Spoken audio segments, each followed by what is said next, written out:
I'm back with you today to show you how I'm setting up my new bullet journal.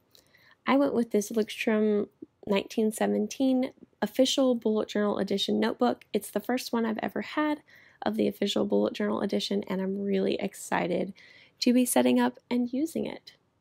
I am also using it in conjunction with the bullet journal app. I just found out about this recently and I'm really excited to start using it. The app has several great features. I will link Ryder Carroll's video about it down below, but to start off, I'm going to use the guide to get started. I really wanted to go back to basics. If you saw my bullet journal flip through, I've been bullet journaling since 2016 and my style has changed a lot over the years, so give that video a quick look. I'll link it in the top right hand corner of this video right now. And yeah, I am going to get started with the traditional method of bullet journaling just to give myself a bit of a refresher. And I will show you how that works in just a moment. So using this app is a really great feature, but it's totally not necessary. It's just something I wanted to do. But let's get started. Sorry if you could hear Titan, my cat, in the background there. So I already broke in this notebook.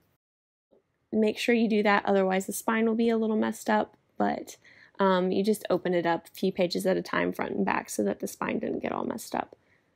So getting started, I am just going to show you the features of this notebook. It has the embossed cover with the bullet journal name on it, as well as 3 of the bookmarks. I don't find that I need 3 bookmarks, but that does come in handy for people who need them. So it also comes with a pre-set up key and a place for your name and information in case your journal gets lost.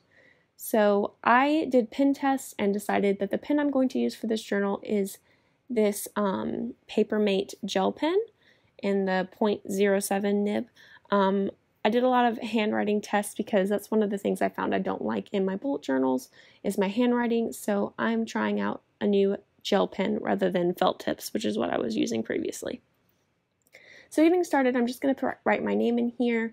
I always try to write it really nicely because otherwise it will bother me, and I do put my phone number in there later.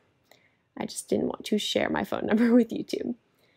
So I did just flip past the index. This bullet journal has a built-in index, and now I am setting up my future log. I am setting it up pretty much in the way that Ryder Carroll sets his up. However, I am also going to put in little mini calendars over there so that I can see what days of the week each day is, as you can tell here. And I am starting this in May, so I only needed June, July, August, September, October, November, December. And then I just wrote 2020 in case I need to plan for next year. And as you can tell, that is already logged in the index. There's the Titan. Always hanging out with me. Very surprised he's not playing with those bookmarks. Anyway, moving forward, I am going to set up a few spreads, starting with my bucket list. I always have a bucket list for before I die and a bucket list for the year in each of my bullet journals, and I will set those up shortly. And then I also have a reading challenge that I like to do every year. I like to try to read at least 12 books each year.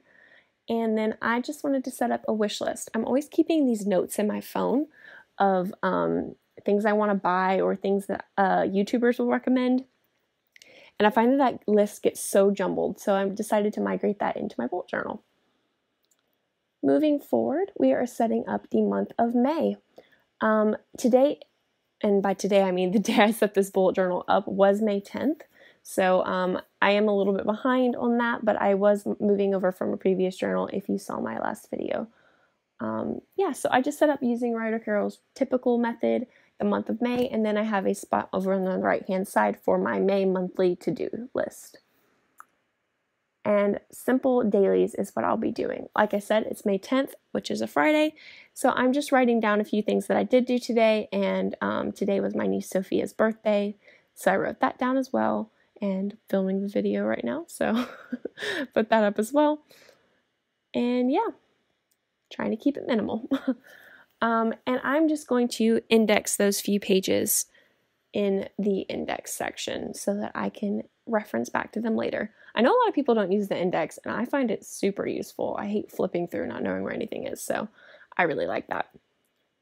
And now that I have all the basic pages set up, I'm just going to go in and fill out relevant information to me. I like to put birthdays and special events in the future log, and if anything comes up throughout the year that I want to put in there, I put those on the future log as well. But right now I'm just going through my last bullet journal and setting up any future things that I have.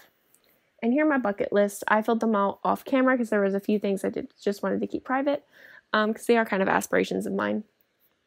So yeah, moving on, I have read 4 books so far this year, and those are my ratings of them next to them. So I just like to put down 12 books I read. I do use Goodreads to track my books, and then I do go back in with my wish list later because it is an extensive list. On the monthly, I like to write down all the special events that happen, and if anything special is happening, my mother-in-law, we're currently living with my in-laws, and my mother-in-law is out of town, so I wanted to put there, and then my mother and father-in-law went on an anniversary cruise, so I just wanted to put those dates in there because we are taking care of their cat, and I want to make sure I remember. And then I'm just putting in the few things that I did on the days that I wasn't using the journal, and I do go back in each day and fill in if there's anything happening, like a cookout at my friend Sydney's house, things like that I will put on the monthly log. And as I'm planning each day, I will check the monthly to-do list and the monthly list and move those over so I make sure I'm not forgetting anything. Like I said, I don't know what to use all 3 of the bookmarks for, but for now I'm going to rejig them. I've moved them around since then. I'm keeping 1 in the monthly, 1 in the daily, and then I'm actually keeping 1 in my wish list because I find when I'm out, that's easier. Oops, sorry about that. Got a text message. Anyway, that is the end of this video. I hope you guys enjoy this super minimal setup, and please subscribe to my channel if you haven't already. I know this is not as beautiful of a video as I usually do, but and in terms of decorating my bullet journal, but I really just wanted to go back to something simple and the basic method of bullet journaling. So yeah, thank you guys so much for watching. Please subscribe to my channel if you haven't already. I would really appreciate it, and I hope to see you in my next video. Bye!